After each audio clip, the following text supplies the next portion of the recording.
사도신경으로 신앙 고백하심으로 11월 17일 월요일 새벽 기도회를 시작하도록 하겠습니다.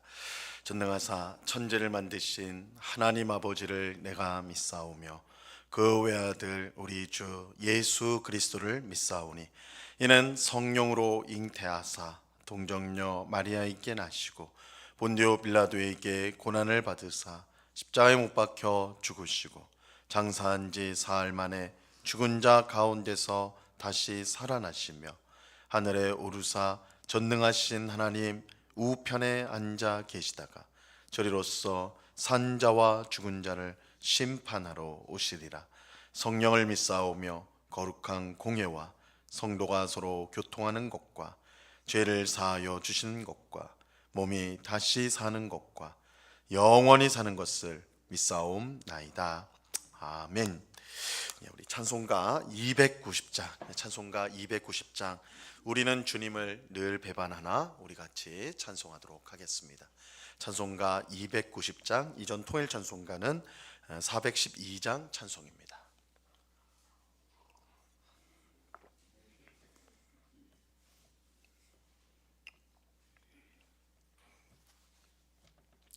찬송가 290장을 같이 찬송하도록 하겠습니다. 우리는 주님을 늘 배반하나 내 주 예수여 전히 날 부르사 그 참되신 사랑을 베푸시나니 내 형제여 주님을 꼭 따르라. 주 널 위해 피네 주 널 위해 피네 주 널 위해 피네 항상 비시네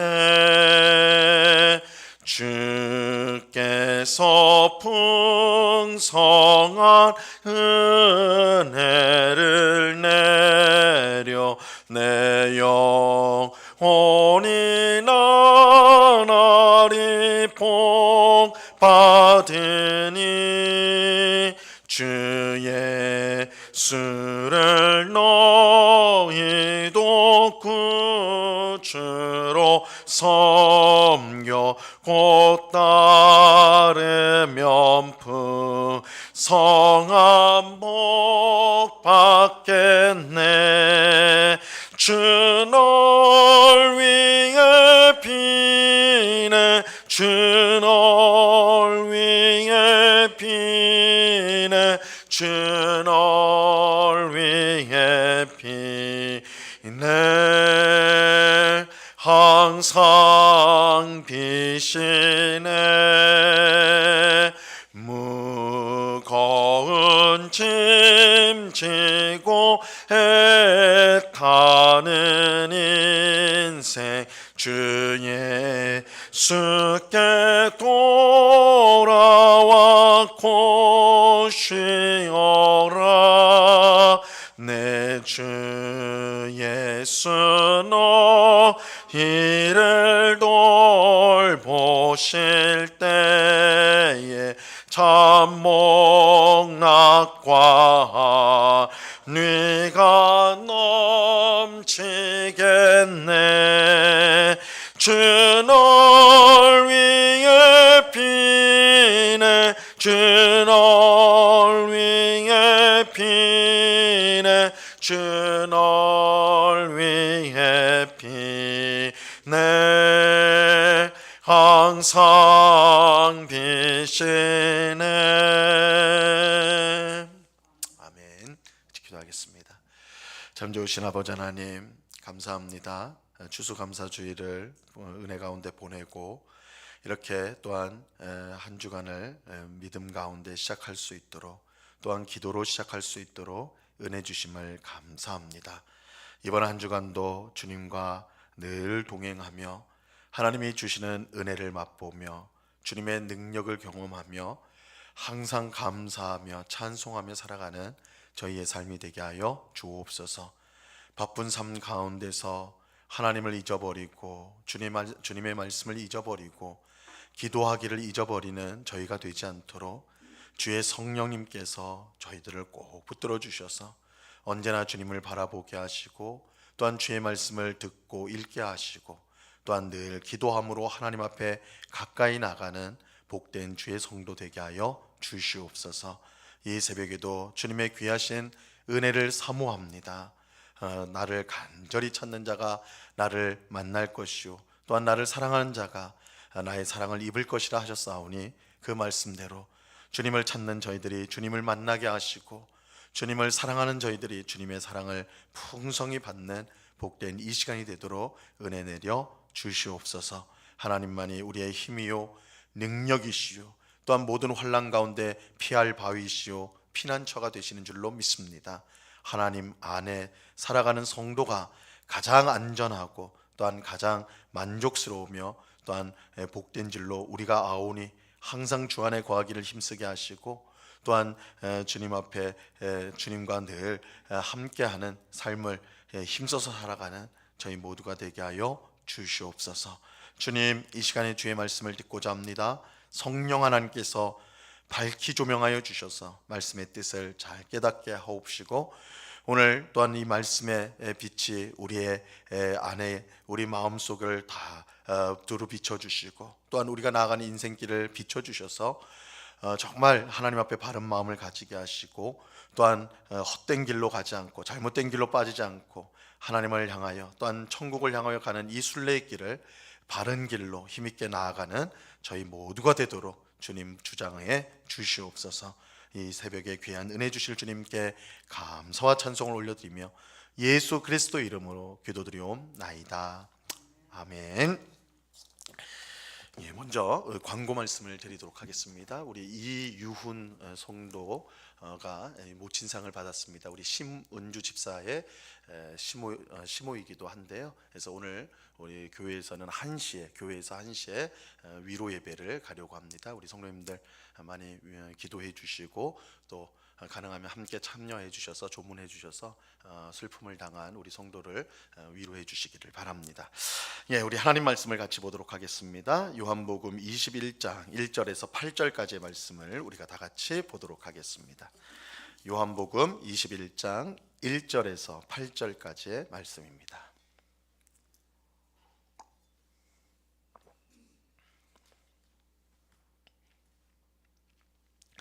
요한복음 21장 1절에서 8절까지의 말씀을 우리가 천천히 하나님의 말씀을 다 같이 읽겠습니다. 시작. 그 후에 예수께서 디베랴 호수에서 또 제자들에게 자기를 나타내셨으니, 나타내신 일은 이러하니라. 시몬 베드로와 디도모라 하는 도마와 갈릴리 가나 사람 나다나엘과 세베대의 아들들과 또 다른 제자 둘이 함께 있더니, 시몬 베드로가 나는 물고기 잡으러 가노라 하니, 그들이 우리도 함께 가겠다 하고 나가서 배에 올랐으나 그날 밤에 아무것도 잡지 못하였더니, 날이 새어갈 때에 예수께서 바닷가에 서셨으나 제자들이 예수이신 줄 알지 못하는지라. 예수께서 이르시되 얘들아 너희에게 고기가 있느냐? 대답하되 없나이다. 이르시되 그물을 내 배 오른편에 던지라. 그리하면 잡으리라 하시니, 이에 던졌더니 물고기가 많아 그물을 들 수 없더라. 예수께서 사랑하시는 그 제자가 베드로에게 이르되 주님이시라 하니, 시몬 베드로가 볶고 있다가 주님이라 하는 말을 듣고 겉옷을 두른 후에 바다로 뛰어 내리더라. 다른 제자들은 육지에서 거리가 불과 한 50칸쯤 되므로 작은 배를 타고 물고기 든 그물을 끌고 와서. 아멘. 오늘 말씀은 예수님이 갈릴리에 있는 디베랴 호숫가에서 제자들을 만난 이야기입니다. 1절을 한번 다시 보시면요, 그 후에 예수께서 디베랴 호수에서 또 제자들에게 자기를 나타내셨으니 나타내신 일은 이러하니라, 이렇게 말씀합니다. 우리가 이미 살펴본 대로 예수님은 부활하신 후에 막달라 마리아와 엠마오로 가던 두 제자들에게 나타나셨고, 또 제자들이 함께 모여 있는 자리에 두 번 나타나셨습니다. 그런데 이 모든 일은 예루살렘 안에서 그리고 예루살렘 부근에서 일어난 일이에요. 하지만 오늘 본문은 예루살렘이 아닌 갈릴리에서 부활하신 예수님이 제자들에게 나타나신 사건입니다. 그런데 갈릴리에서 예수님과 제자들이 만나는 것은 이 예수님이 체포되기 전에 이미 제자들에게 약속하신 내용이었습니다. 마가복음 14장 28절에 보면요, 그러나 내가 살아난 후에 너희보다 먼저 갈릴리로 가리라, 이렇게 말씀하세요. 예수님은 자신의 말씀 그대로 부활하신 후에 갈릴리로 가셨고 그곳에서 제자들을 다시 만나셨습니다. 오늘 이 본문 2절에 보면 갈릴리에서 예수님을 만난 제자들의 이름이 나옵니다. 시몬 베드로와 디도모라 하는 도마와 갈릴리 가나 사람 나다나엘과 세베대의 아들들과 또 다른 제자들이 함께 있더니, 그런데 제자들이 함께 모여 있을 때 베드로가 나는 물고기를 잡으러 가겠다, 그렇게 말하고 배에 올라탔습니다. 그러자 나머지 제자들도 함께 배에 오르게 되죠. 이 베드로가 예수님을 기다리다가 왜 갑자기 배를 타고 물고기를 잡으러 갔는지 그 이유를 확실히 알 수는 없습니다. 오늘 본문에 그것을 왜 베드로가 물고기를 잡으러 갔는가 설명해 주고 있지 않아요. 사실 학자들 간에도 이 의견이 갈립니다. 이 베드로가 여전히 부활하신 예수님을 봤음에도 불구하고 여전히 자신의 생업으로 돌아갔다, 이렇게 주장하는 분들도 있고, 아니면 시간이 남아서 예수님 언제 만날지 모르니까 시간이 남아서 물고기를 잡으러 갔다, 이렇게 가볍게 말하는 분도 있는데 정확히 그 이유는 알 수가 없습니다. 하지만 분명한 사실은 베드로를 포함한 모든 제자의 마음이 참으로 복잡했다는 거예요. 참으로 그 마음이 복잡했습니다. 그들은 부활하신 예수님을 만나고 얼마나 기뻤는지 모릅니다. 이 십자가 죽음으로 모든 것이 끝났다고 생각을 했는데 예수님은 그의 말씀대로 정말로 부활하셨어요. 이 절망이 사라지고 새로운 희망이 생겼습니다. 하지만 제자들의 마음을 무겁게 하는 것이 있었습니다. 그것은 예수님이 체포되실 때 모든 제자가 예수님을 배반하고 도망갔기 때문입니다. 특히 베드로는 예수님을 모른다고 3번이나 부인하였고 심지어 저주까지도 하였죠. 그러니 한편으로는 부활하신 예수님을 보고 너무나 기뻤지만 다른 한편으로는 자신들의 연약하고 부족한 모습 때문에, 그런 모습을 보였기 때문에 자괴감을 느꼈습니다. 그들은 우리가 예수님께 이런 짓을 했는데, 우리가 목숨을 걸고 예수님 지키겠다 말해놓고는 곧바로 예수님 배반해 버렸거든요. 그런 우리들인데 우리가 여전히 제자라고 할 수가 있는가, 여전히 우리가 예수님의 제자로서 쓰임받을 수가 있는가, 이런 생각을 했을 것입니다. 이처럼 제자들은 복잡한 마음을 가진 채 물고기를 잡으러 갔습니다. 그러나 밤새 그물을 내렸지만 아무것도 잡지 못하였어요. 새벽이 되었을 때 물가에 예수님이 서 계셨습니다. 하지만 제자들은 예수님인지 알아보지 못했어요. 예수님은 물고기를 잡았느냐, 얘들아 물고기를 잡았느냐, 그렇게 물으셨습니다. 그러자 제자들은 잡지 못했다라고 대답을 하죠. 예수님은 그물을 배 오른편에 던지면 잡을 수 있다 말씀했습니다. 그리고 제자들이 예수님의 말씀을 따라서 배 오른편에 그물을 던졌을 때 많은 물고기가 잡혀가지고 그물을 들 수 없을 정도가 되었습니다. 당연히 제자들이 아주 깜짝 놀랐죠. 사실 배에 타고 있던 베드로나 요한은요, 이 갈릴리 호수의 어부로서 잔뼈가 아주 굵었던 이 베테랑 어부들이었어요. 하지만 그런 베테랑 어부들도 밤새 한 마리 잡지 못했습니다. 그런데 낯선 사람이 물가에 서서는 배 오른편에 그물을 던져라, 그럼 물고기 잡을 수 있다, 이렇게 말했고 그 말을 따랐더니 실제로 엄청난 물고기를 잡게 된 것입니다. 그러니 이제 그들이 놀라지 않을 수가 없었던 것이죠. 이때 예수님이 사랑하시는 제자인 예수님께서 사랑하시는 제자인 요한복음에서는 예수님이 사랑하시는 제자 자신을 예수님이 사랑하시는 제자라 그렇게 표현을 하는데, 요한이 베드로에게 지금 우리에게 말하는 사람이 주님이다 이렇게 말을 하죠. 그리고 베드로는 예수님인 줄을 알고 겉옷을 입고는 즉시 바다에 뛰어내려서 수영하여서 예수님께 갔습니다. 배에서 이제 육지까지 한 100여 미터 정도 거리였기 때문에 수영을 해서 갔습니다. 요한과 베드로가 물가에 서 있는 사람이 예수님인 것을 확신할 수 있었던 이유는 이 지금과 같은 이 사건을 이미 그들이 경험하였기 때문입니다. 누가복음 5장에 보면 예수님께서 베드로의 배에 올라타서 사람들에게 말씀을 가르치신 적이 있었어요. 말씀을 다 마친 예수님은 베드로에게 깊은 데로 가서 그물을 던지라, 그물을 던져서 물고기를 잡으라 그렇게 말씀을 하세요. 근데 베드로는 이미 전날 밤새도록 일을 하였지만 물고기를 잡지 못한 상황이었어요. 오늘 본문하고 똑같죠. 밤새 했는데 물고기를 못 잡았어요. 그러니 깊은 데로 가더라도 물고기를 못 잡을 것을 베드로는 알고 있었습니다. 더욱이 이 물고기는 깊은 바다에서 잘 잡히는 게 아니기 때문에 베드로는 예수님의 말씀이 뭘 모르고 하시는 말씀이구나, 자신은 어부이기 때문에 그럼에도 불구하고 예수님이 말씀하시니까 순종을 했어요. 그러자 놀라운 일이 일어나죠. 밤새 수고했어도 한 마리 잡지 못했는데 예수님의 말씀대로 깊은 곳으로 가서 그물을 내리자 그물이 찢어질 정도로 많은 물고기를 잡게 되었습니다. 이때 베드로는 예수님 앞에 엎드려 주여 나를 떠나소서 나는 죄인입니다. 주여 나를 떠나소서 나는 죄인입니다. 이렇게 고백을 하였습니다. 예수님이 하나님이 보내신 분임을 깨달았던 것입니다. 그런데 그 자리에 베드로만 있었던 것이 아닙니다. 야고보와 요한도 함께 있어서 이 모든 상황을 지켜보았습니다. 예수님은 베드로에게 내가 너를 사람을 낚는 어부가 되게 하리라. 이제까지는 물고기를 낚는 어부였지만 이제는 사람을 낚는 어부가 되게 하겠다 말씀하셨습니다. 이 말씀은 베드로에게 사명을 주신 것이죠. 복음을 전하는 사명을 주신 것입니다.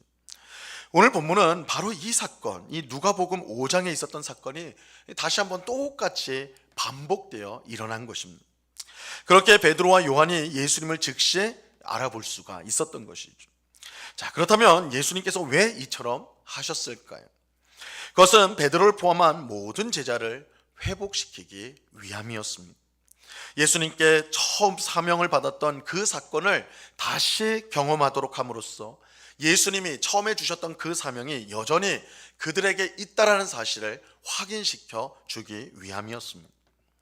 비록 베드로를 비롯한 제자들은 예수님이 체포되실 때 모두 배반하고 도망친 비겁한 사람들이었지만 예수님은 그런 제자들을 버리지 않고 다시 회복시켜 주신 사명을 감당하도록 하시는 것입니다. 그러므로 오늘 사건은 부활하신 예수님께서 실패한 제자들을 회복시켜 다시 사명을 확인해 준 사건이라고 말할 수가 있습니다. 이런 점에서 오늘 말씀은 우리에게 정말 큰 은혜가 아닐 수 없습니다. 왜냐하면 우리 또한 제자들처럼 믿음대로 살지 못하고 연약하여 실패하는 삶을 살아갈 때가 많기 때문입니다. 하나님의 말씀대로 살겠다고 다짐하지만 어느새 세상을 따라가는 우리의 모습을 발견합니다. 그럴 때 우리 스스로 내가 이렇게 살고도 성도가 맞는가? 내가 이러고도 하나님의 자녀라고 할 수가 있는가? 그런 자괴감이 들죠. 그런데 예수님은 그런 실패한 우리를 버리거나 포기하시는 것이 아니라 오히려 사랑의 품으로 안아 주십니다. 실패한 우리를 다시 회복시켜 주시고 주신 사명을 감당하도록 힘을 우리에게 주시는 것입니다. 예수님을 3번이나 부인하고 저주까지 한 베드로였지만 예수님은 그를 다시 사도로 세우시고 그를 귀하게 써 주셨습니다. 예수님의 은혜 안에서 완전히 실패한 인생은 없습니다. 오히려 예수님의 은혜로 실패할 수밖에 없는 우리 인생이 회복되어 귀하게 쓰임을 받게 되는 것입니다. 그러므로 우리는 우리의 연약한 모습에 너무 실망할 것이 아니라 예수님의 은혜를 더욱더 의지해야 됩니다. 우리가 예수님의 은혜 아래 있을 때에 우리의 잘못되고 불행한 과거가 더 이상 우리의 발목을 잡을 수가 없습니다. 이 사도 바울은 고린도후서 5장 17절에서 이렇게 말씀했습니다. 그런즉 누구든지 그리스도 안에 있으면 새로운 피조물이라. 이전 것은 지나갔으니 보라 새 것이 되었도다.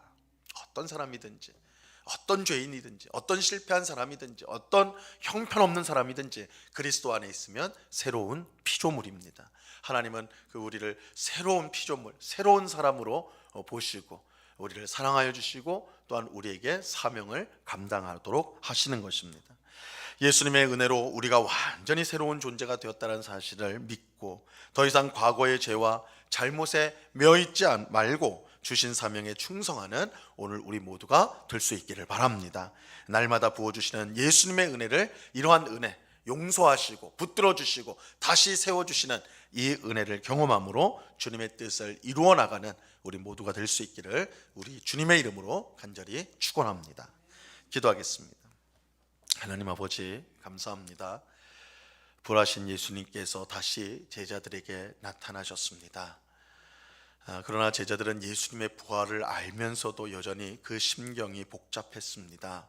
예수님의 십자가 죽음 앞에서 그들은 목숨을 걸고 예수님을 지키겠다, 함께하겠다 약속했지만 다 도망가 버렸습니다. 그들은 철저히 실패했습니다. 그들은 철저히 나약했습니다. 그들은 우리가 다시 하나님을 섬길 수 있을까? 예수님을 섬길 수 있을까? 우리가 정말 제자가 맞을까?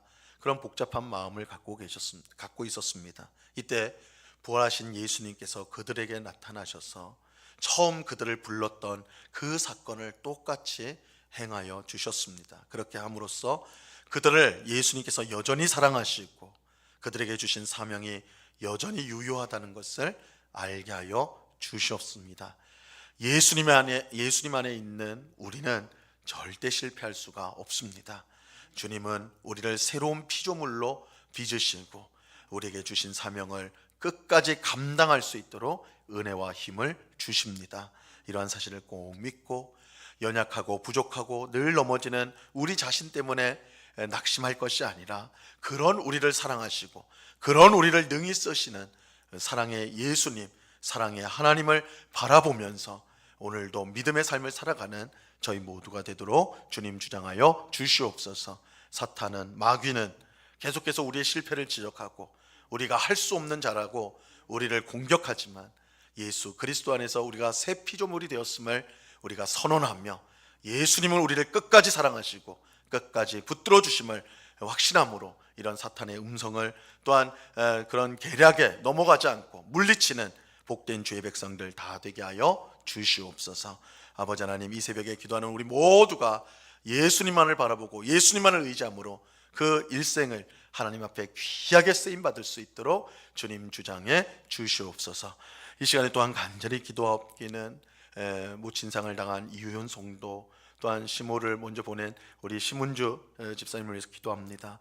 주님, 장례가 진행되는 가운데 있사오니 아버지 하나님, 주님께서 친히 저들의 슬픈 마음을 위로하여 주옵시고 헤어짐의 고통보다 부활과 하나님 나라에 대한 소망이 더욱더 커서 이 모든 장례의 절차를 은혜 가운데 잘 지낼 수 있도록 하나님 역사하여 주시옵소서. 장례의 모든 절차를 통해 하나님이 영광 받으시고 하나님이 주시는 귀한 평안이, 귀한 은혜가 우리 모든 유족들 10년 가운데 충만할 수 있도록 하나님 함께하여 주시옵소서.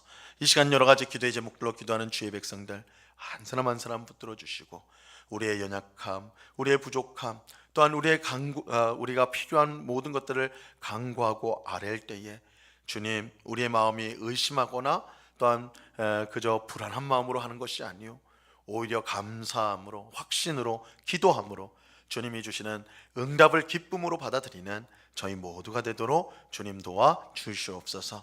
우리의 기도를 들으시고 응답하시며 역사하시는 주님께 감사와 찬송을 올려드리오며 예수 그리스도 이름으로 기도드리옵나이다.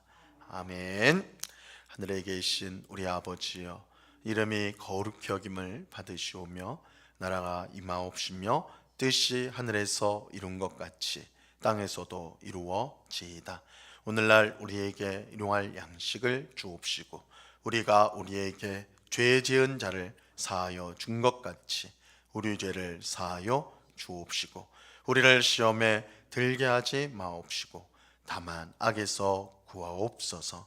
대개 나라와 권세와 영광이 아버지께 영원히 있사옵나이다. 아멘.